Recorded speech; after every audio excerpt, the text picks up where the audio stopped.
So a few weeks ago, I'm not sure if you listened to the episode, we had to ask your aunties about writing a poem. Is that corny or is that cringy? Ooh, I remember when I Especially heard coming from an that, I was author. like, so it's beautiful. It's the thought that counts. It is a little cringe, just a little bit cringe. But I think that if someone did that for me and it was just at the level of these are things I admire about you, yes. But if it goes into I love you and these are the 75 reasons why, I'd be like, no. Yeah. But it's such a beautiful thought. And actually one of my someone who I used to date, who's still in my heart, but not in my life currently. I used to write Wait, is that where like that second chance is coming from? I used to write them like the most beautiful letters in like these cards. And I found out recently when we thought we were going to try to like make something work again, he kept every one. And so I think that it does mean something to people to get something handwritten. So I Yeah. think it's a beautiful thought as long as it doesn't cross a line into kind of cuckoo for Cocoa Puffs kind of feelings and stuff like that. But you know, what makes someone feel special about you, I think is cool to do in a poem. Okay, we heard it first from the author. The The author said, "Do it, okay. bitch." Wow.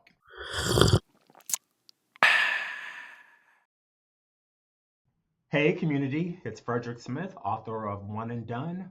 What's brewing today? Frederick Smith, One and Done. Black Barbie on Netflix. And Curiosity, Beyonce, or Janet. So get your cups ready for Minoritea Report.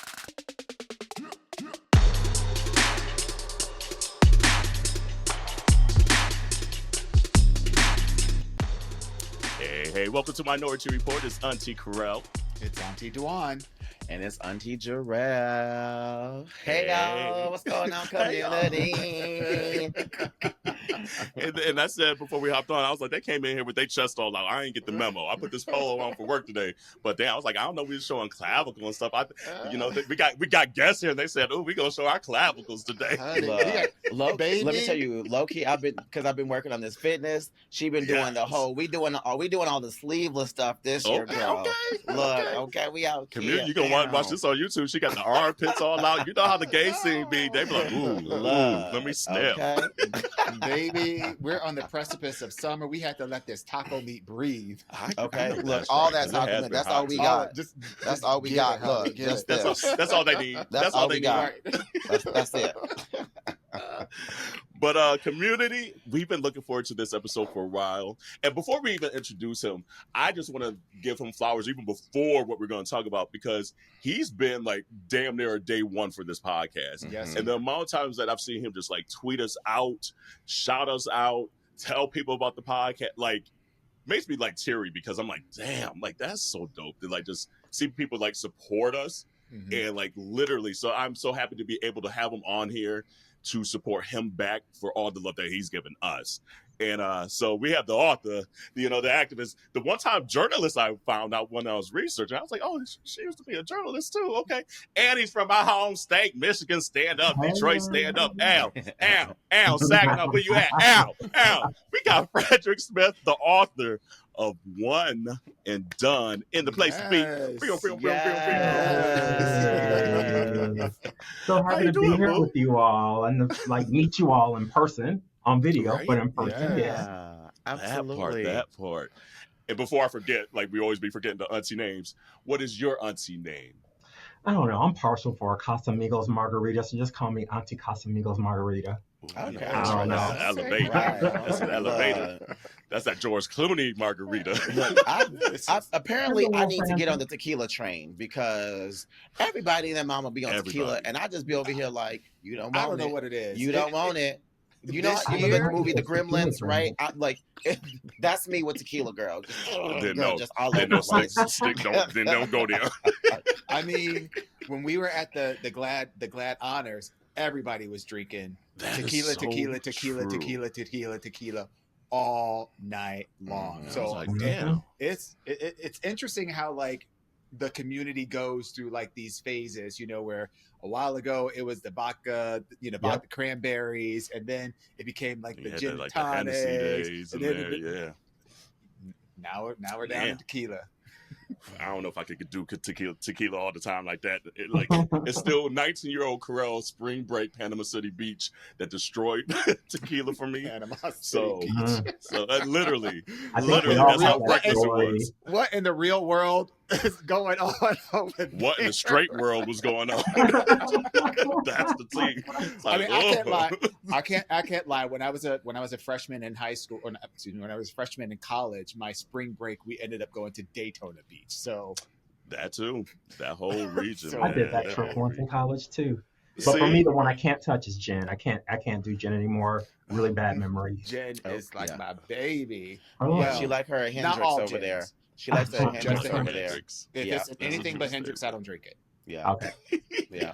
And she'll give you the steak eye. She gave the steak eye at the Glamours. When they didn't have it. He said, "Oh, hold on, let me think what I want then." But anyway, I really did. I know. No lies. So Frederick, you grew up in Detroit. I Like, did. did you go all the way through high school in Detroit and then you left for college, or Detroit, Renaissance I know High that's right. School. And Damn. and yeah, that's where all my family is right now. So Okay. yeah, all my family's in Detroit, Chicago, Cleveland, Indianapolis, those little cities around the Great Lakes. But yeah, Okay. I am born and raised in Detroit. Love my family there. Love the town, and still have so many special memories of that place too. I love that all four of us are from that little area of the world. Right. Like, Right. and we all said, Right bye. And then we all went elsewhere. Okay, so we're going to the coast. We out. Yeah. I always say, like, I'm glad, like, I'm happy to say I'm from Michigan. Like, I'm happy to say from where I'm from. Will I ever live in Michigan again? I don't foresee it, but who knows? Sometimes I think It's a about it, hard especially because like I watch a lot of HGTV, Right. and so you know how much stuff costs in the coast, and then I look Yeah, at right on that. HGTV and I'm like, why am I spending all this money on rent when I could buy like 3 houses for this in You're Michigan right on that. or Nebraska Damn. or something? But you, Although but we Would you probably move would back have to a life Detroit? there. Oh, Huh? Like, would you move back to Oh, Detroit? absolutely, I would. Like, so, Okay. like for example, my sister just bought a new house or a new used house in Detroit in the Yeah. University District, and those are some beautiful big Yeah. brick homes over there, like 5-6 bedrooms for like $299. So oh my God. Right. Tell me Never about mind. it. I might be back, Mom. I might be back. Love. So Oh, with them no. prices, Oh, Honey. no. Mm-mm. Mama, No, you won't want to? Right. Like- You get a house. You Look, get a house. Okay, sure. I You know, still got that's to right. deal with them winners, though. You still got to deal with some of them attitudes, though. Yeah. that's the part because you can get a good cutting out in Detroit. Right. That. Those No matter winters where you- in No Chicago. matter where you at in like, Detroit. pardon me? No matter where you at in Detroit. Oh yeah, you can always get a good cussing out. You never know when it's gonna And- pop up or bubble up either. And their insurance rates are ridiculous. That part too. Them car Compared to insurance like rates. anywhere else though?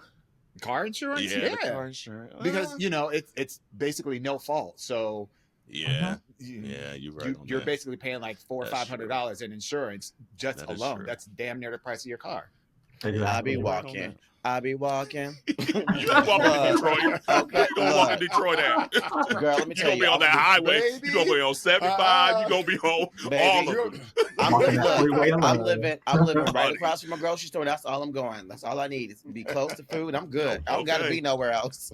Honey, Love. they call it a food desert for a reason. Absolutely. But you know what? Detroit really is coming back. And if you ever have a chance to go back, like as a tourist or even to visit family, like what they're doing in Detroit is so amazing. And Yeah. and it's such a resilient town, and the people there have so much grit and have put up with the worst of times and now enjoying the best of times. And so That's a I'm word. just really proud of my roots in Detroit, all my That's blue right. collar roots.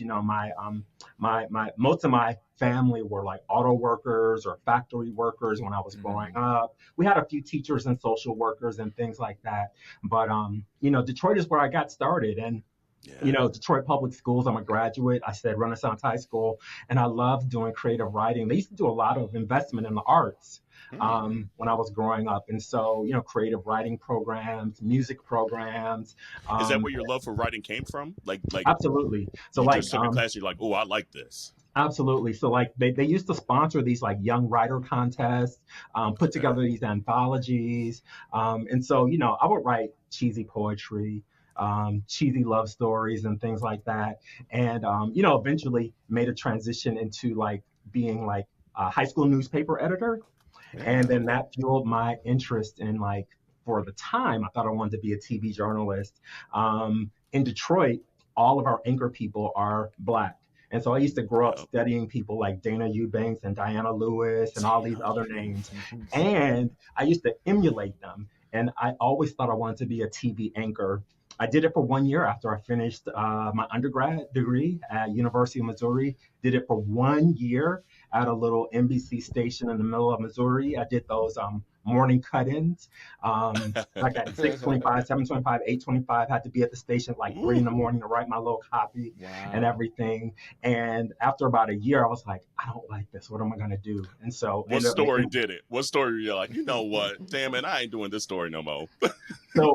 so I thought going into journalism, I was going to be doing some highbrow, like Oprah change your life kind of story. They were like, nope, Fred, you better go chase that child molester. You better go chase that criminal. Damn. You better go stand outside someone's courtroom and wait for someone to emerge. And I didn't feel like journalism, at least for me, was like feeding people's soul. It wasn't feeding my soul. I did like the being on TV part, but I didn't like the stories that I had. And so I had to make some decisions really early in life.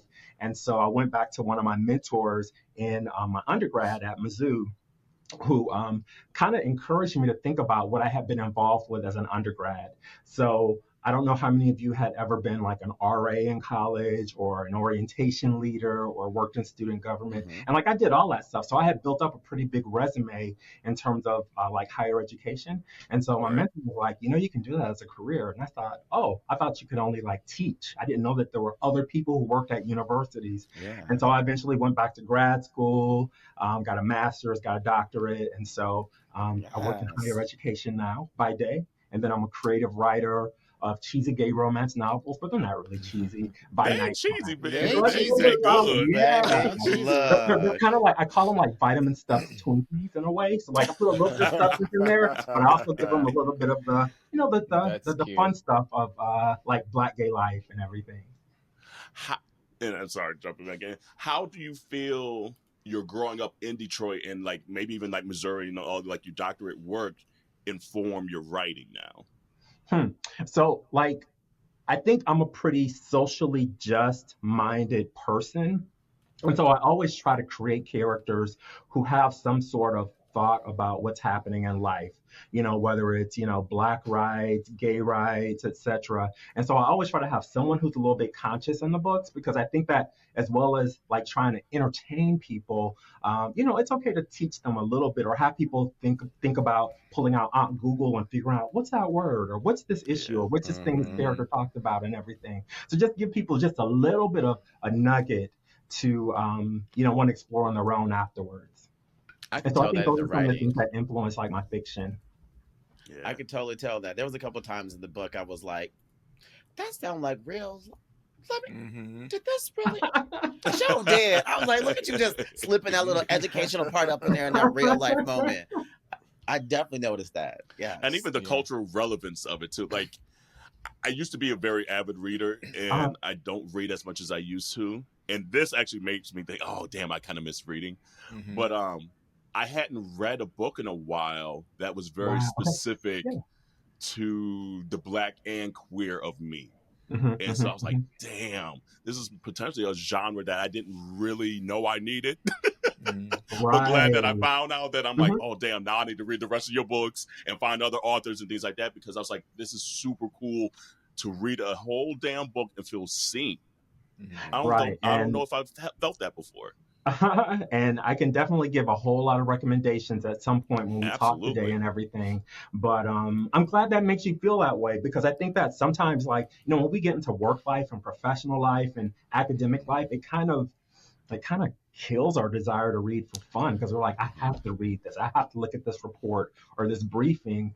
And so, like, kind of the natural curiosities I think we had as kids when we would just pick up something, kind of goes away when we have to do stuff and everything. So, yeah. See, my guilty pleasure, and I don't know if I shared this on the podcast because she got a reputation of being the stone cold bitch. But I have a guilty pleasure for cheesy gay books, movies, and TV shows. Like, even if they're bad, like they're like low production, like I'm always supporting like those queer love story TV shows. Like, I will go on Here TV, I will go and pay $10 for a movie on Prime. Like, I will literally, Or like, she'll I'll go hit and me read up. She'll be books. like, "Hey, Can I get your password? Can I get your Absolutely, password? Either way, Got you, either boo. way, you getting somebody money, you getting somebody views, you getting some clicks, you getting some data that someone's supporting. Yes. And so to Carell's point too, like, this is the first time in a long time that I read a queer Black book that just like I felt like I knew these characters, like the way that like both of them had a voice in my head. Like, I'm reading these and I hear two voices. I hear two different voices, and I feel Why was I kind of acting it out too? I was like, girl, but I was too. Especially when they were scooting over at the bar at the beginning. I sure was too, because I was like, that's exactly how that would go. I was over there doing the tone and everything when they were shading each other just a little bit. Yes. I was adding that in there. It was so beautiful. And I was messaging you on Instagram too, just being like, I just appreciate it so much. And it just, oh wow, I love having a good book. Like, I'm still the person who will go to the local bookstores and just buy physical books, because that's my escape. Like, I love to fall into a good book, and that's how I de-stress from work.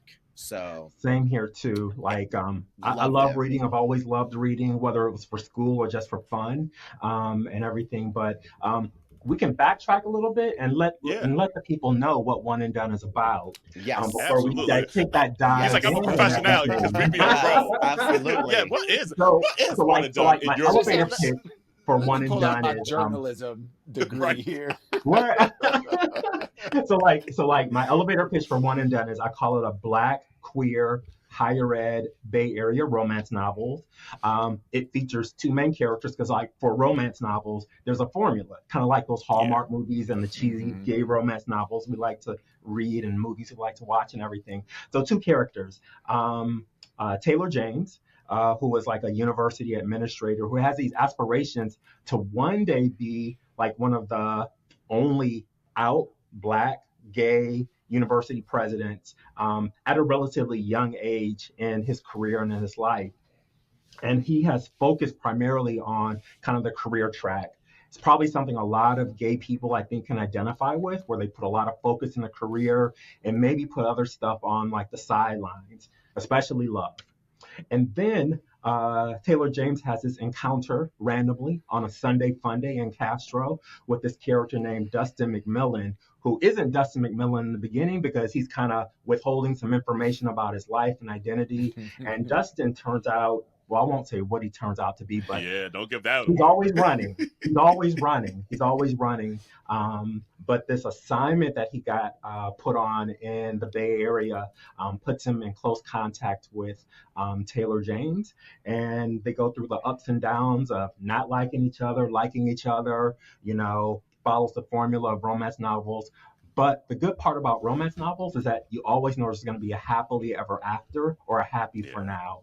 And so that's a little bit about what people can expect from One and Done, the novel. And I'm so excited you all read it. I am so excited.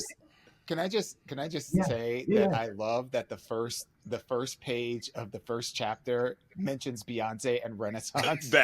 Okay. So this is perfectly in alignment with our kind of cup of tea. So like for the very first couple of paragraphs of the story, I was like hooked in. And I think one of the things I also really appreciated about to contrast of Auntie Jarrell, I don't do a lot of reading. I read all day at work. Yeah. My eyes be stuck on the boob tube. But I, she is a learned individual. She has read 1,000. a few books in her day Oh, we know or whatever, that. but she doesn't do that regularly and doesn't do it for entertainment hardly ever.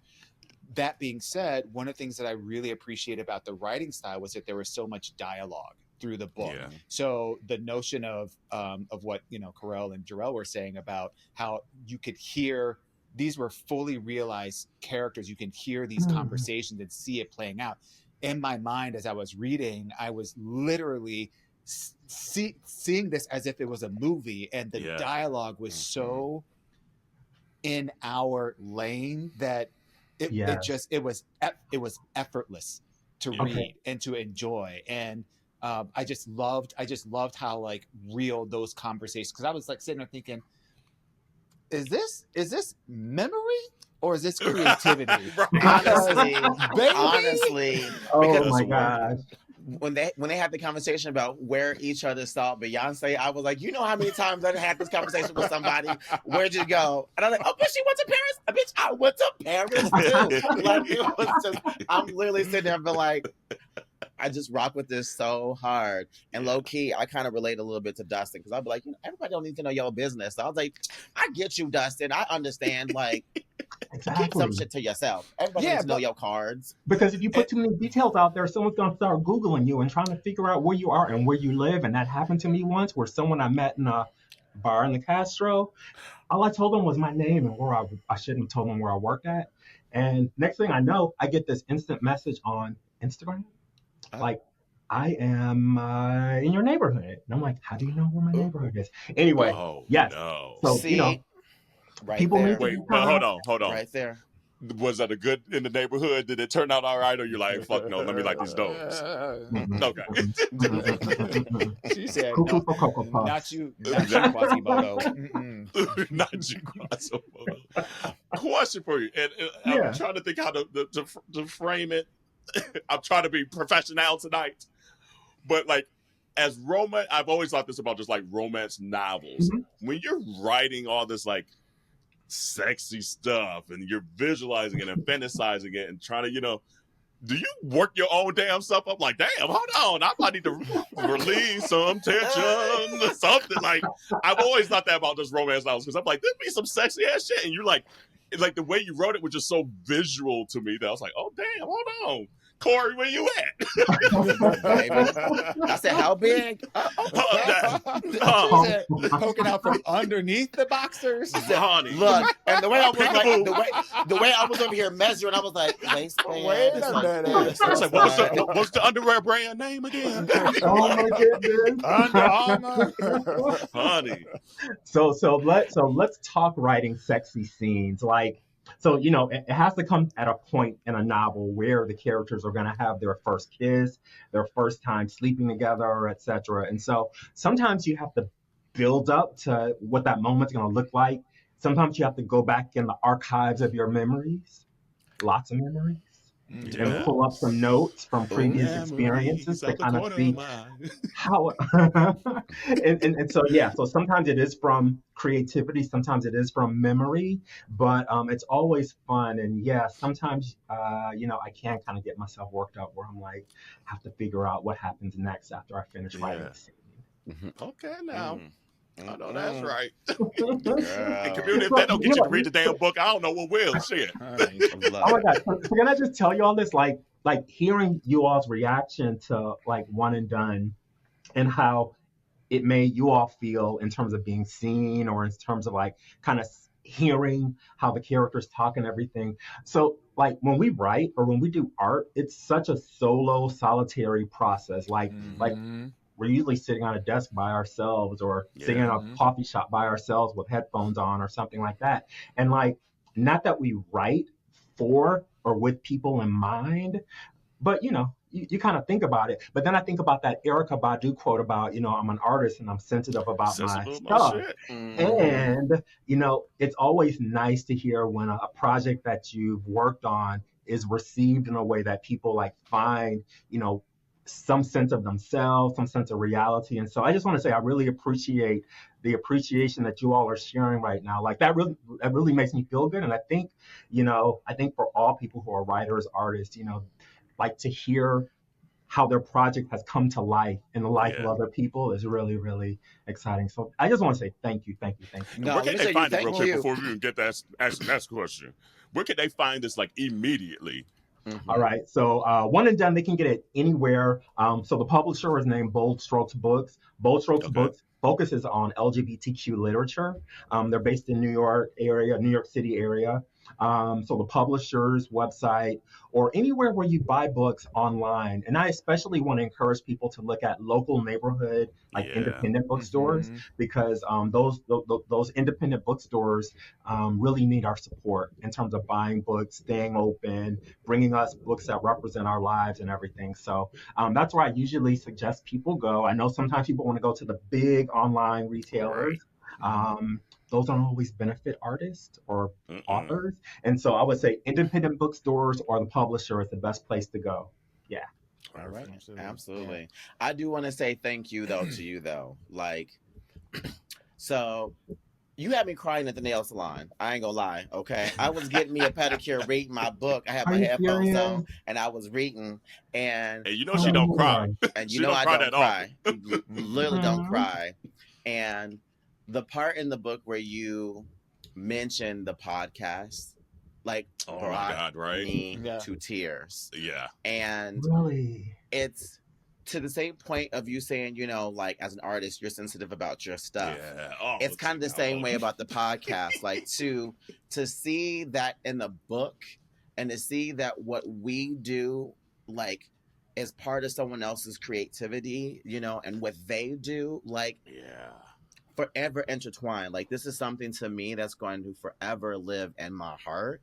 And I just thank you so much. That was such a it was, I know maybe it was just part of your story, but for me, it just felt like a beautiful thank you to us as well. And I just love you, Boost Down, for that. And I literally was in there crying. I'm sitting there like this, like I got my hat on. I'm sitting here crying. She doing my toes. I'm like, it don't hurt. I promise it don't hurt. I'm just in the book like this. Like, I promise it don't hurt. And then I'm texting them too, like, y'all better read this damn book. She texts us, she's crying. I'm like, oh Lord, I hadn't even cracked the book open yet. But oh my here we God. go. Now you're making me want to cry right now because the impact of what you all do is probably something I'm sure you all hear it, and I know when people recognize your voices and when you go to places, you kind of hear it, but like the impact of Minority Reports is just huge. And I don't even know how I discovered the podcast. Maybe it was the combined show you all did with another podcast, and then I was like, oh well, let me download this because they sound kind of cool and everything. I don't remember, but yeah, I just love the show. I look forward to every Sunday night, Monday morning, when as soon as it pops up in my feed and everything. And so I want to thank you all as well for everything you do to impact the culture and the differences that you all make in people's lives. I think we all serve as like role models and as teachers in ways. And so I think that it's really, really important what you all do as well. And so I think, thank you. And I think this also just reinforces the notion that we've been told a big old fat lie that there are only a certain number of seats at the table, and not realizing that there are a gazillion tables and a gazillion seats, and there's room for all of our voices and all of our perspectives. And again, I just go back to, I don't want to belabor like the content of the book because you want people to go out there, read it, and they're going to really enjoy it. But I really appreciated the approach that you took with crafting this story and the methods that you used to bring the story to life. And even just the set, this, not so much the setting, but exploring the concepts of career aspirations and romantic aspirations and the conflict that exists between those, because oftentimes we don't really see or hear that kind of dialogue happening externally, but a lot of us have these things happen internally. So it was just beautiful to see that slice of a kind of an experience being expressed in such a authentic and caring and respectful kind of way. But also there was so much tension that goes along with that, because you're able to convey in a very direct kind of way how these personal aspirations, whether it's romantic or professional, run deep and is generational and is new at the same time. So it reflects kind of like a newer perspective of Black professionalism and what dating in the 21st century is like, for some of us old heads that come from the 20th century. But it was just really cool to see that come to life through the pages. And it just read so effortlessly. It was such a joy to just really consume. And by the time it was said and done, I was like, wait a minute, that's it? I was like, okay. I was like, is this one and done, or is this a series? Are we gonna get, the next one? So thank you for that. I really appreciate that. I think that one conversation that we don't have among Black gay communities, especially if you're like the first to go to college or the first to be like a professional, is the amount of pressure that sits on you to succeed. Like we have to do it as survival as kids growing up, because we're like, I don't want to get teased, I don't want to get beat up, so let me just be smart and be close to all the teachers and everything. But then we end up being like the resource person, whether it's the family ATM or the person that everyone sends to, oh, they're the smart one, so let's go ask them all the questions and stuff. And I think that that's such an untalked about conversation, that connects on what you were sharing right now. But I just really appreciate hearing what you all shared about the about Taylor and Dustin. I really appreciate that. Look, you got me being like, all skin folk ain't kinfolk. What's the name of the book? I ain't gonna say his name. We can say his name. Wes Jenkins. Wes Jenkins. Let me tell you, the way I was like, ooh, Taylor, too good, because the way I would have lost that job. Look, I'm just, you're about to lose your job. But at the end of the book, I was like, right, that. Hey, happily ever after. I said, won't he do it? Won't he do it? Won't he do it? Yes. When did your love of romance novels come? Like, where does that come from? Okay, so when I was growing up, I used to sneak my mom's and my grandma's books and kind of bookmark some of the sexy scenes and stuff like that.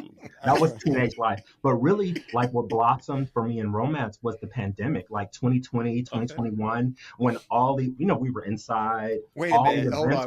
Are you talking about the old Danielle Steele? Novels with the Fabios. The Fabios. The little books that you would get at the supermarket that would be like all like sexual and romantical and shit. And then so I would go sneak them out of a drawer, out of a dresser. I would find the parts I wanted to look at. You know how curious we are as teenagers. And I'd be like, oh, that's what people do together and things like that. And so, so that was the initial part. But then, like, as an adult, I would read like Elin Harris and James Earl Hardy, who we all should know. They both write about, like, in the 90s, they wrote about like Black, gay men and things like that. But it was really 2020, 2021. We were all stuck inside. All the events went virtual. And so I would sit down. I remember there was this writer named Melissa Cole who just started doing these online book events and just bring authors together. And I had never heard of any of them. And if you all saw my my house, there's books everywhere that I bought during the pandemic that I have not cracked open yet. But really, it was that time that got me into thinking about romance as a serious, I guess, industry, genre.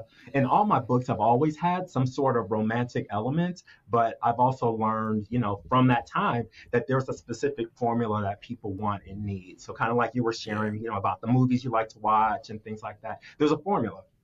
And so that really kind of grew my interest in romance. And so now I have a lot of friends who are romance novelists and authors and things like that. And we just all support each other.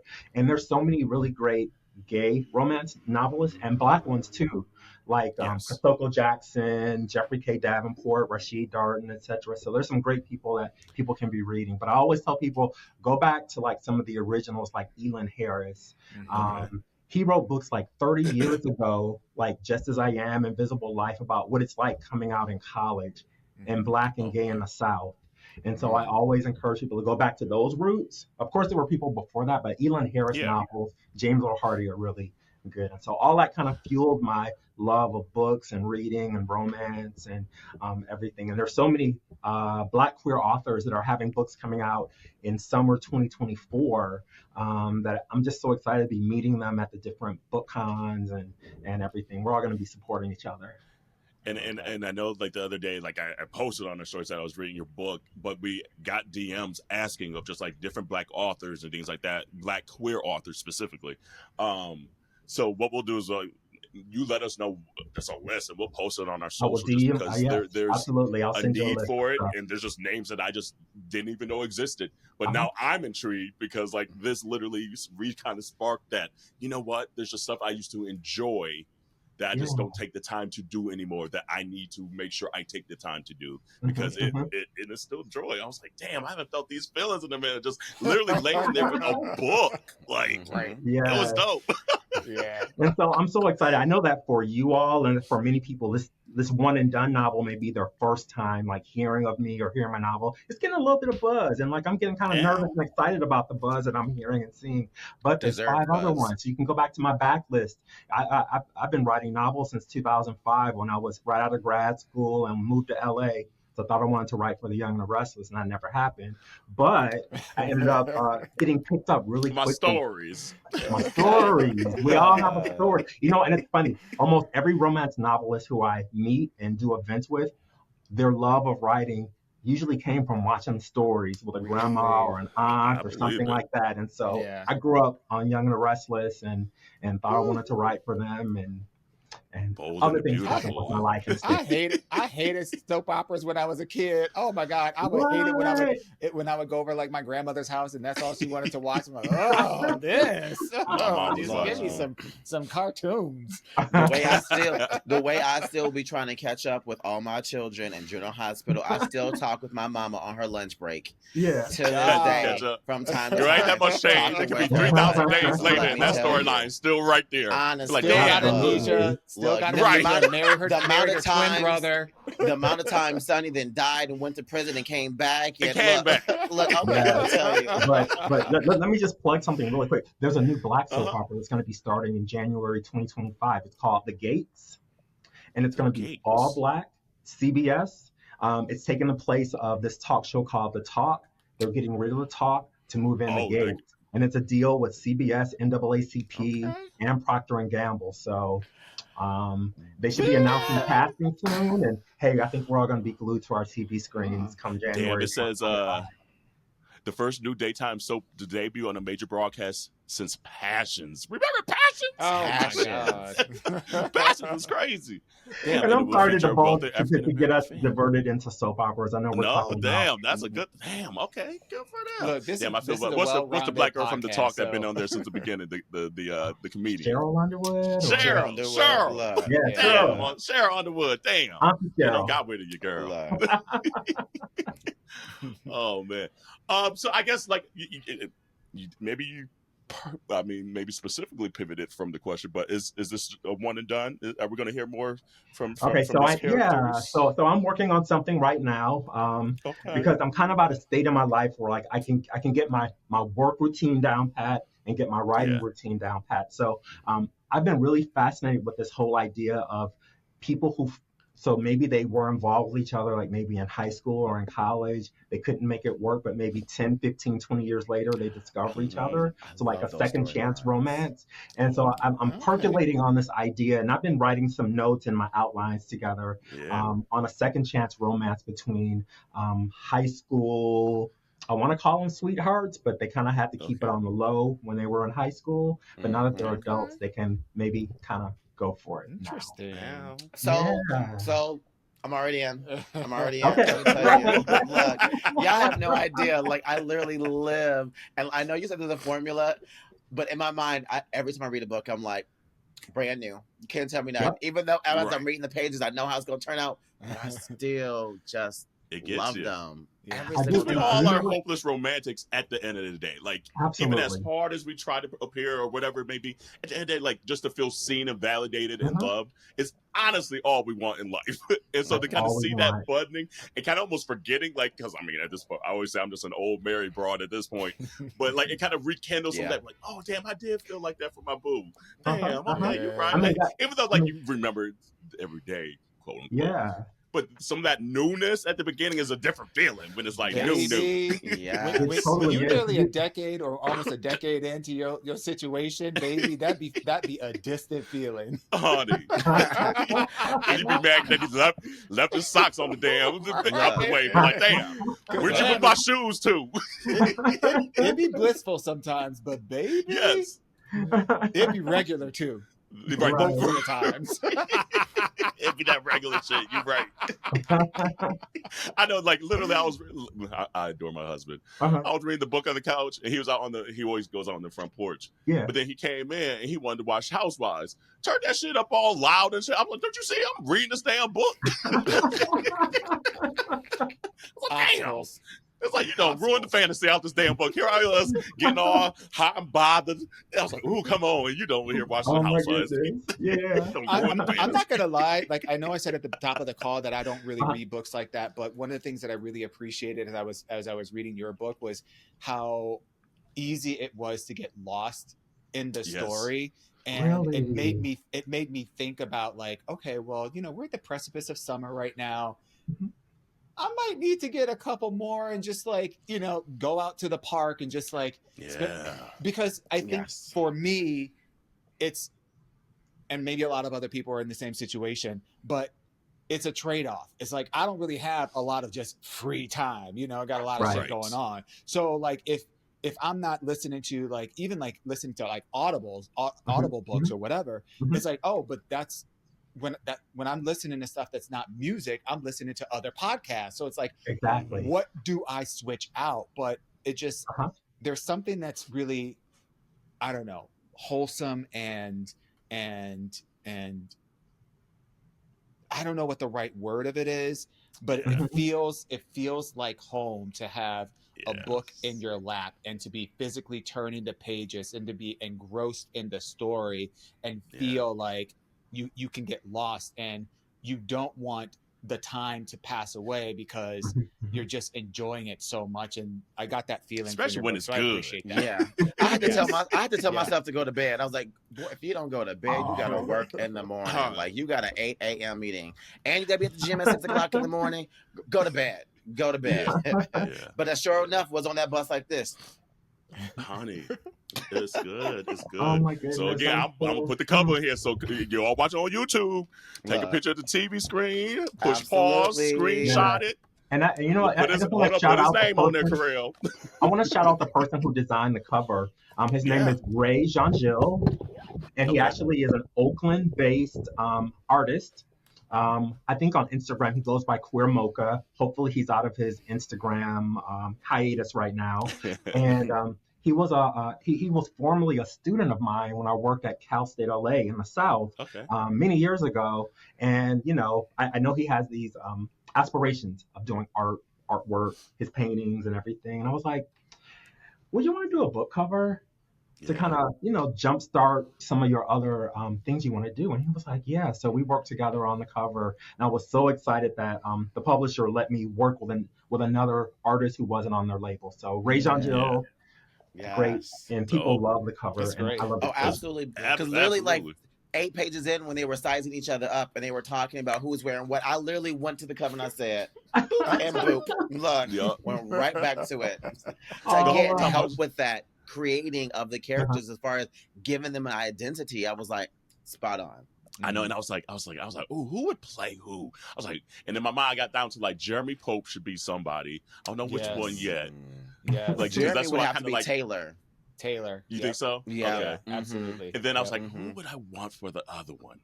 And I still haven't figured it out yet. I don't know. Who you got in mind, Frederick? Let's put this. I don't know what I have in mind, but you know what? There was that initial description, like in the first chapter, where Taylor looked at Dustin and said that he kind of reminded him of that guy from CBS Mornings, Nate Burleson, a little bit. Nate Burleson, kind of a high.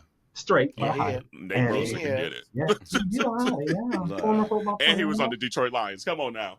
Hey, bring it back home. Bring it all the way back. Bring it all the way back home. But a quick question too, even outside the Yeah. book, like obviously you have like your day role as well. Mhm. And I was curious, in your eyes, obviously affirmative action, was repealed last year. Mm-hmm. In your perspective, have you seen a major shift? Have not?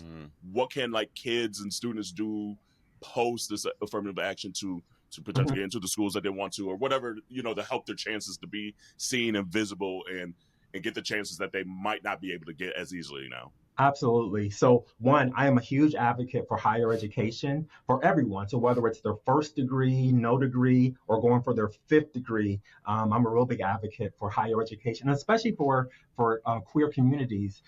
We see the statistics about how many people, end up on the streets if they're thrown out of the house, and a big proportion of those are our queer youth. And so I'm a big proponent of higher ed. What I always tell people when I talk to them is, if you have young people in your life, make sure they're taking 4 years of everything in high school. So 4 years of their math, 4 years of their English, 4 years of a language, just so that when it comes time to applying for colleges as an undergrad, that they've got, all requirements met. So just do 4 years of everything. We had to do that at Renaissance High School. Everyone else looked at us like nerds after like sophomore year. Like, you're still taking math? You're still doing English? And we're like, well, we are Renaissance, I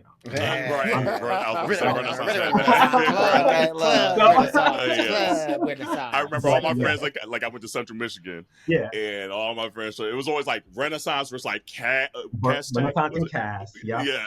So it was always those two. People like, My oh, no, bitch, I went here. No, bitch, I went here. Yeah. So, I would say that's the main thing. And then, if you are an adult who has like, nieces, nephews, just take an interest in what they're doing in school and, ask them how their classes are. Are they being, do they feel safe? Are they being bullied? Or is there anything you can do, as a grown person to help support their educational dreams and journey? I'm a big proponent of we're all mentors and teachers, whether or not we are in the classroom or not. People are always watching us and people are always learning from us. So I would say also just living our best lives and being our true selves will help our young people be the best they can be. Absolutely. Well, you know what? We ain't going to ask you. Right. I know that's right. We're not going to do Ask Your Aunties, but we'll take a quick little tea break, and we got a couple little Aunties Do You Give a Damn and some curiosity to get to know Fred even more. Right. So we'll be right back. Hey, community. A lot of you have asked how you can support Minoritea Report outside of the sharing and downloading and subscribing and leaving reviews. But you can also buy merch. Come on, baby. I know that's right. And we have a whole lot of options, from clothing to pillows to tumblers and bags. And we continue to update all of our stuff with new styles, new colors, and new products. Jarrell, where can they get all that stuff at?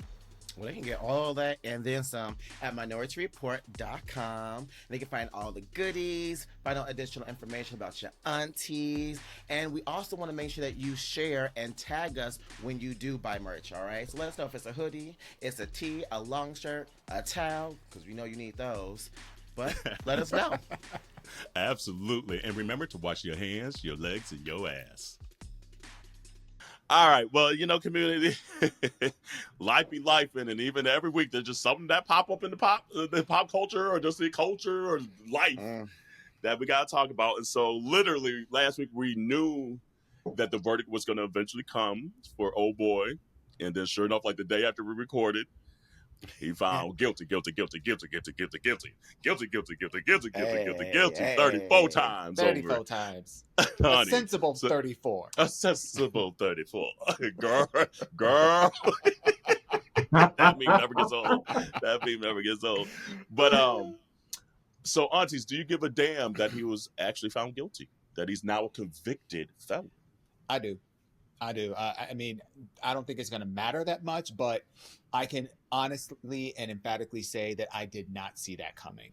I thought for some reason and for somehow he wasn't going to be found guilty on hardly any of those counts. And whether it has merit for his presidential aspirations or whatever, I don't really care as much. But there is some component of validation that, nigga, you feisty and your shit stink. And everybody see that, and I love that stuff happened in my neck of the woods. Honey. That come mess with us, ho.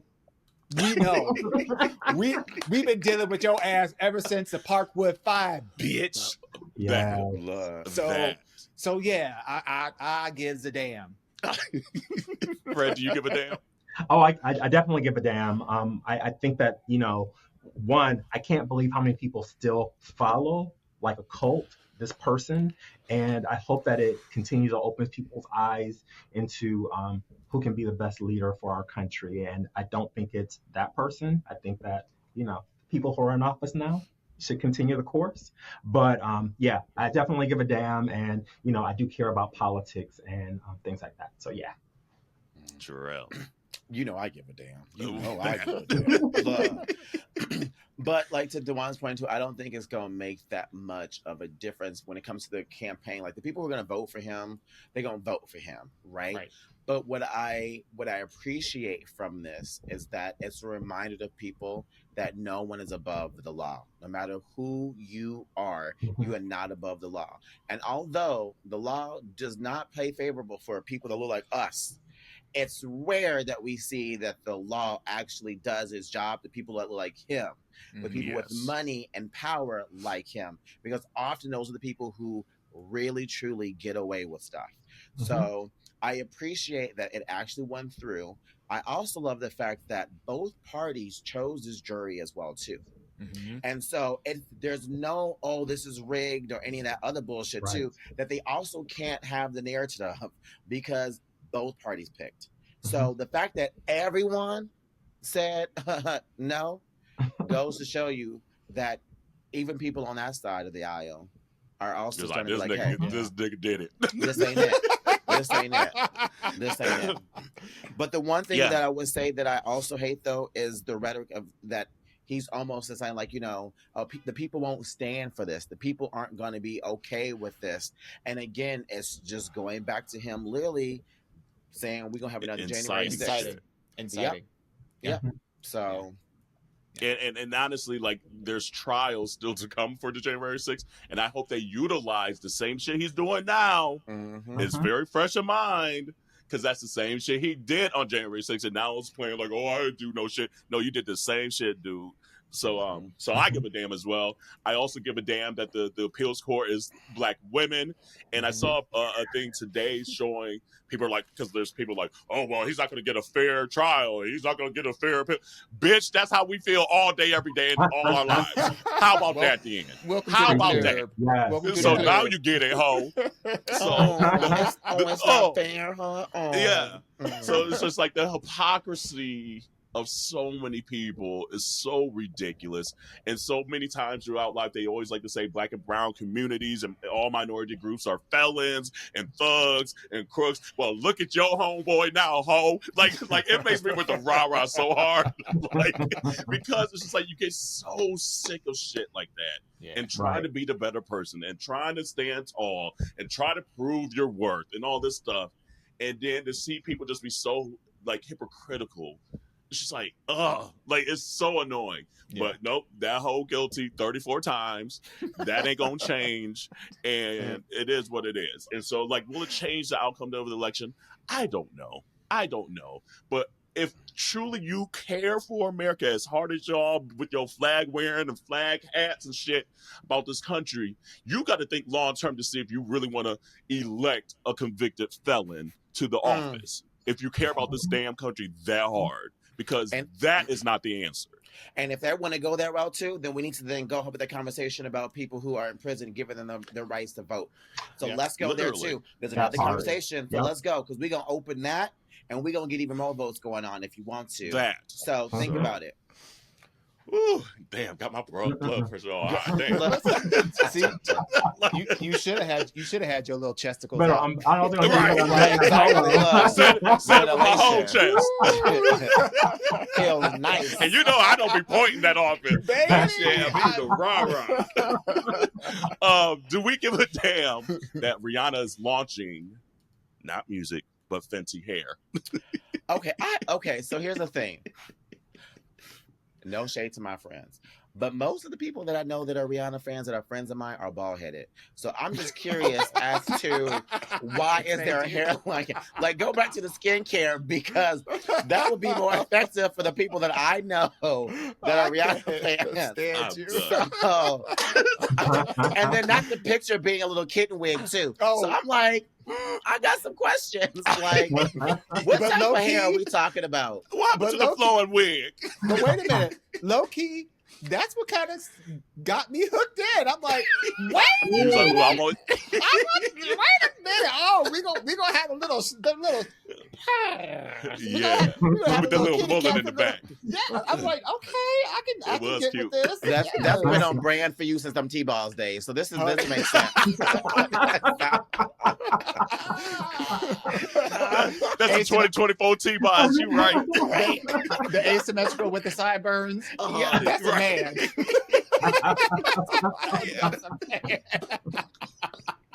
That's a deep cut on Minority Report. If you know, you know.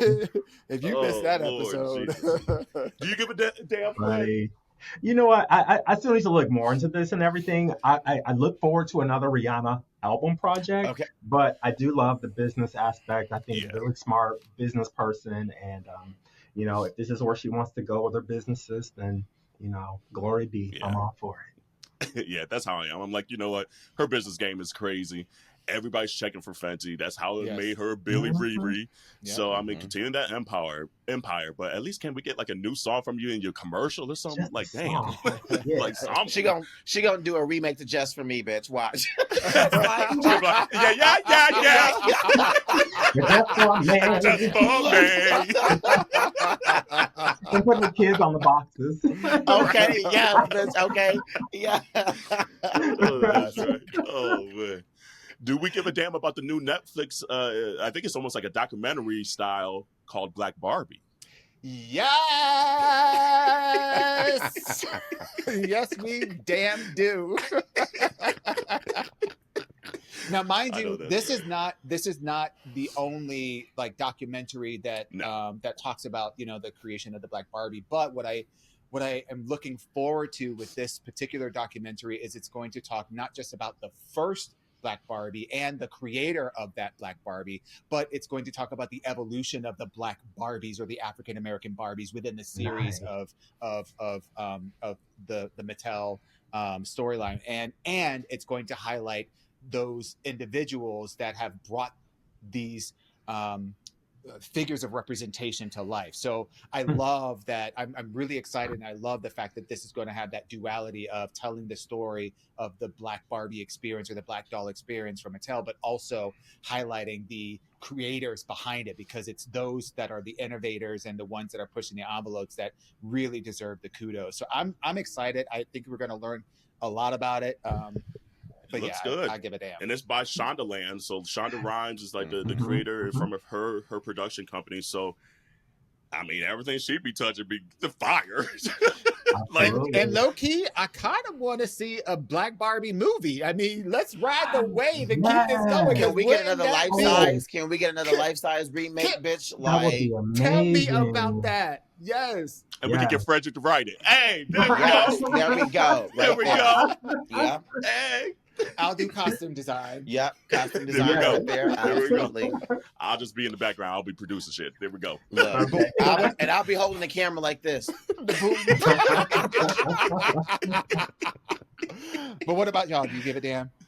Honestly, so I give a damn. But honestly, I give a damn mostly because of you, Dewan, because I love seeing you and all lovable, and I love watching you just come into who you are as far as this part that's like been a guilty pleasure of yours for so long. And so honestly, I really just want to watch it to just feel that much more connected to what you do. So I am excited just because you're my best, you're my baby, you're my sister. I love you downs, and I just want to be that much more connected to you. So yeah, the second I saw that, I was like, oh, Dewan. Yeah.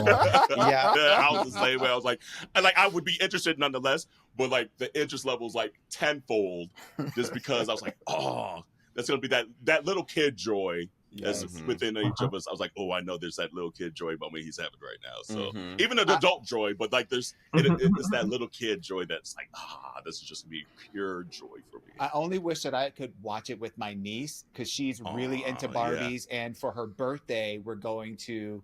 Well, I haven't decided if I'm going, but I think I'm going to go. We're going to the Bahamas because there is a Barbie resort. Oh, Oh, is it that's really? what's up. So she's gonna bring one of her dolls and some of her outfits, and I probably will join too, and I'll I probably was about to say, you bring gonna get you an Amara. outfit. Oh, she Yeah. finally go. Oh, she finally gonna go international now. She gonna look. She might. She got a She pal. might. Okay. When I came back from Spain, I was like, damn, I should have brought Amara with me. But now I think I'm ready to start bringing her on trips. Yeah. So I don't know. Yeah. We'll see how that It's like, goes. meet my friend Amara. Yeah, like- Fred, do you give a damn? Oh, absolutely. And this just came up on my feed today, right before we, got together, and I was like, oh my God, this looks so good. And when I saw Yeah. Shonda Rhimes, and I was like, oh, we know it's going to be impeccable. So yes, Yeah. absolutely, I'm looking forward to Yeah, it. her track record Yeah. is, I mean, Mhm. maybe besides maybe like an Aaron Spelling and what's old boy that just died that had like All in the Family and all that. Oh I yeah, forget his Norman name. He always Lear. went to have. Yeah. Norman Yeah. Lear. Outside of them two, she's right there with them for her track record of television. Like, I Yeah. mean, she had a That's chokehold insanity. on Thursday nights. honey, Yep. for Scandal. 20 Talking years now, about- Braze is Yeah. still out here. Still out Braze there. is still out here. Okay. Still out Saving, here. saving lives. Yeah. Saving lives. Dewan, Okay, one I more want to here. say one second. I Oh, want go to say, ahead. Dewan, you can do like a viewing party on Netflix with people. Maybe you can do a viewing party with your niece, and y'all can watch it together that way. Yeah. She ain't gonna Yeah. pay attention. And not the way Dewan wanted to. No, baby. He We come like, gotta "Sit be down." sitting together. We gotta be sitting together, and then I gotta have And you- activities for her. I would have to have activities for her, Yeah. little like outfit ideas and whatnot that she like. It would have to be That's the whole thing. No, It- It's under more her than just breast, watching it. right. under her breast, she cussing them out like, my motherfucking Right. uncle This here won't this fucking want goddamn me to watch the damn asshole. Barbie movie. She really do. Oh, This motherfucking nigga. This is a motherfucking uncle over here make me watch this damn motherfucking Barbie movie. We already You know they could be mumbling the we cuss already words under going to their the breath, goddamn, too. Right. going to You the know they goddamn do. Bahamas. Like, they may be sick, but I know how to That's cuss. another She deep be- cut there. That's another Baby, deep she cut. be cussing. She be cussing when nobody be looking. Do we care? Do we give a damn that Kennedy Carter checked Caitlin Clark in that basketball game? Okay, so I kind of do just a little bit, but I don't care for the rhetoric of, oh my God, protect Caitlin Clark. I Right. Basketball has always been physical. Anybody That that's part. ever watched basketball, both men's Agreed. and women, has always been physical. So I hate this whole rhetoric that it's this black woman being all aggressive to Caitlin Clark, this rookie, and da-da-da-da-da. I'm like, Now, if you want to have a conversation about, do some of these veterans not really care too much about the rookie class as a whole, now that's a different conversation. Right. Because these veterans been letting these rookies have it. Yes. Like, Yes. they be like, Period. oh, so you cute. Oh, you getting all this press. Oh, you getting paid all this money. We gonna get some press too, ho. Right. Look, okay. They really are. They really are. Juwan, do you And give a ain't mad damn? at it. I don't really follow, sports and stuff like that, but Really? let's go back to Barbie. Right. But it does, I give a damn to a certain degree because these kinds of stories, it just burns my britches when the undertone of this is racially biased in a way. And we saw, and I'm gonna forget the person's name, but like this happened, I believe, last year where there was another black WNBA what are they called? Sports Stars, players, Player. that whatever that is. they do something This with how the you know ball. Juwan really don't care about sports. She was doing the meme mug or whatever. She was Oh, doing like yeah. talking about Angel Reese. Angel Reese. Yeah. Yes. and they dragged her for fucking filth. And this is something that sports I would say a good 30 to 40% of sports is mind games. It's mind games, whether it's physical or it's, or it's actual. You want to fuck up your opponent. You want want them off their game. So there are all these tactics. So this is not isolated to just Black women, but the narrative that you see is that this is Black women and whatnot. And I don't like that part. So I give a damn because this is raising the social commentary about this duality of how these individuals are being treated in the limelight. Frederick. Yeah, so I haven't been following the story a lot. I've been kind of hearing about it, but I do definitely give a damn about the WNBA.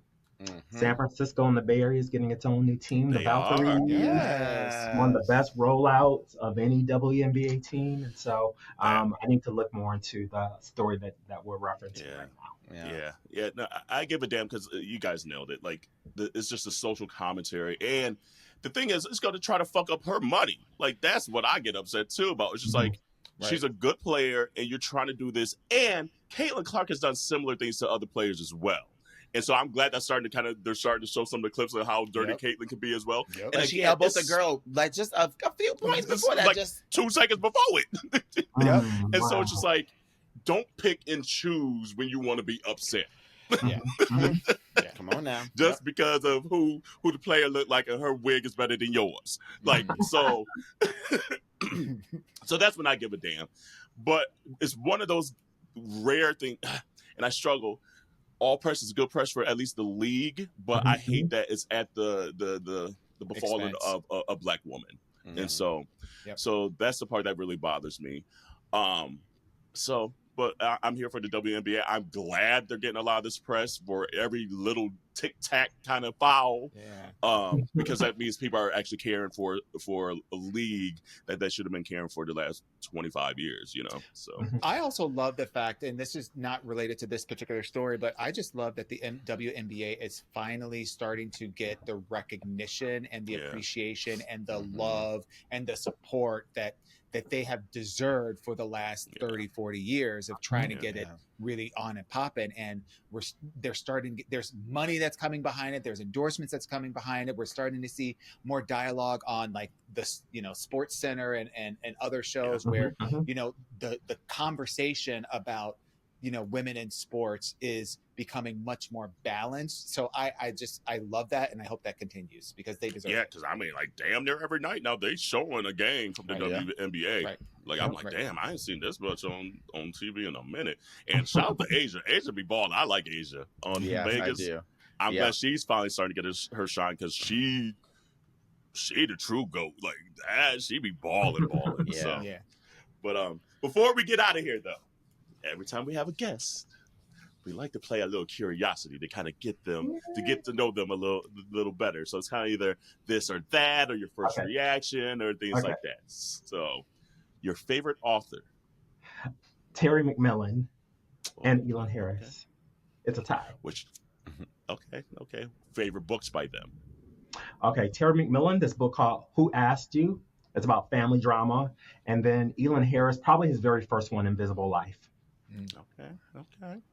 Mountains or beach? Oh, mountains. Living in California, you just see them everywhere. And, from the Midwest, it's so flat. So when you see a mountain, you're like, oh, these are mountains. These are not just little hills we see in the Midwest. So definitely mountains. That's how I feel every time I go to Palm Springs. Like, there's something about those damn mountains that I'm like, it's mesmerizing. Wild. It is. I wake up to them every single morning. Like, that's literally my view from my bedroom window is literally nothing but mountains. Do you still like in awe still like, damn, that's a fucking mountain? Every single time. And it reminds me to stay my ass right the fuck over here too. Because of the mountain, that's what we have work. But anyway. San Francisco or Detroit?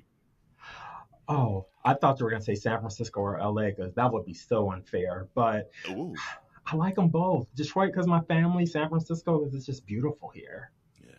And San Francisco or LA? No, that's so unfair because I used to live in LA, and so my LA friends will be mad if I say San Francisco. You brought it San up. Francisco friends will be mad if I say LA. But here's the thing: San Francisco is beautiful aesthetically. LA has a sense of life and energy that is unlike any other city.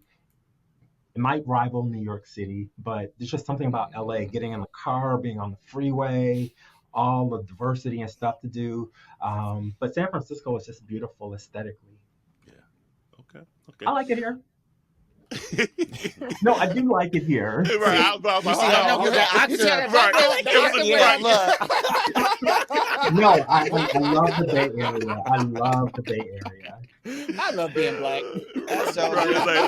We all kind of were like, You're like, what are you saying without saying it? No, Bay Area is beautiful and it's wonderful. I have some great friends here too. An e-reader or a physical book? I like physical books. Okay. Definitely like physical books. If money wasn't a thing, what city would you wake up and just set up shop? Oh my goodness. Probably I would go back to Chicago again. I just love Chicago. I think that was, of all the places I've been to, whether it's for school or for work, Chicago is probably my A1 number one city. It just has a charm. It really does. People who haven't spent time in Chicago, they have no idea how incredible that city is. It is literally like a hidden gem that's not so hidden. Not so hidden, right? Yeah. There's an analyst at work today. Today was her last day, and she's going to a new job, and it's remote, but she can move to Chicago or Seattle. And I was like, Chicago is just a charm. I was like, I haven't been to Seattle, and a lot of folks love Seattle. We know. I was like, but there's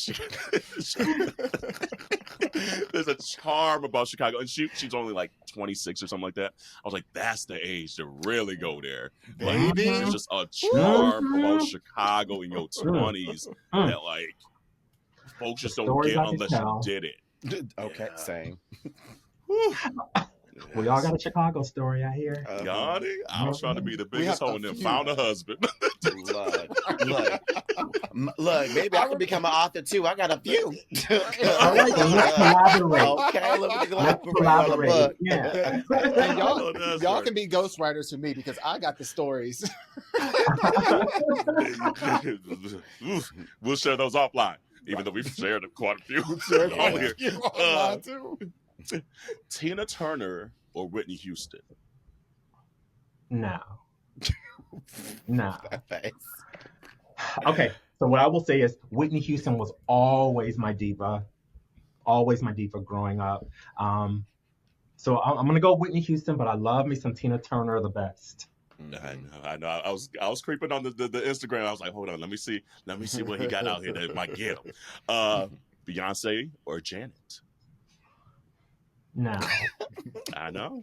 Look, we all played this game, so now you got. I love when it's not me because the way I'm like, and it gets me every time I think it. I'm like sweating already. Like, damn. I'm gonna go with Beyonce, but I do love Janet Jackson. Yeah. I love Janet Jackson. I mean, the blueprint for everyone who's out now. Period. Now was Janet. I mean, all those number one hits back to back to back to back to back. I mean, so yeah. I know. Literally before here, sitting here, and her tour starts tomorrow. So the day we're recording this, it would have been last week. But even though I just saw her last year with Dewan, I was like, damn, maybe I should go get a ticket. I'm not gonna lie, I was kind of thinking the same thing because low key, we went to that concert. I know.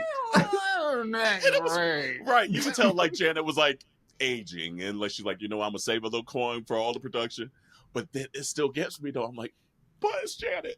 Yeah, I know. I went to that concert last year too, and I was like, oh my goodness, there was not one song here I do not like and do not know. So yeah. But the diva of the day She's right now is Beyonce. Yeah, for sure. Your favorite Beyonce album? Oh, Renaissance. Hands down, Renaissance. Oh, really? Okay. Oh, absolutely. Hands down, Renaissance. Hands down. I can play that all day, every day. I still do, even though it's been out for 2 years. I can still play it all day, every day. We do it all the way from front to back. Do you shuffle it up? Oh, that's the question at hand. Oh, I know someone here shuffles it up. I don't shuffle it up. No, you have to play it in order. Good job, sweetie. Because it tells a story. Right answer. It tells a narrative. I love being the only person on this island. She over here like that show Lost, bitch. You deluded by yourself. I'm over here talking to Wilson. And here's a funny thing. Like, I'm finding that I'm like that probably for all her albums, because when Jarrell and I were in New York with Dewan, he made sure to play Renaissance in order for us, but he didn't play B-Day in order, and it was bothering the shit out of us. We're like, bitch, this ain't the next song. So I'm like, damn, I might be like that for all her albums. I know. I really am. Damn, but it is what it is. But Frederick, oh no, I got one more actually. Young and the Restless or Bold and the Beautiful? Oh, Young and the Restless. Okay. I mean, that's the blueprint for the Bold and Beautiful. Yeah. So yes. Mm-hmm. It is. It is. Okay. Yes. But tell the community where they can find the book. What's the title of the book? Remind them where to buy it again. It's not the big box retailer. And then also tell them where to find you on social media and like any other your books that we should check out as well. Okay, so One and Done, Black Queer Higher Ed Bay Area romance novel on Bold Strokes Books. You can get it from the publisher or any local independent bookstore or just wherever you buy books online. I am on most of my socials under F Smith 827. 827 refers to my birthday, so yeah, August 27th. I'm a Virgo, and so F Smith 827 is where people can find me. And I do have a website, fredricklsmith.com. But if you just Google Frederick Smith One and Done, you will find me somewhere. I love it. Community, seriously, like, we don't hype too much up outside of Beyonce and maybe Serena. And each other, in our community. But this book, literally, read it. You will thoroughly enjoy it.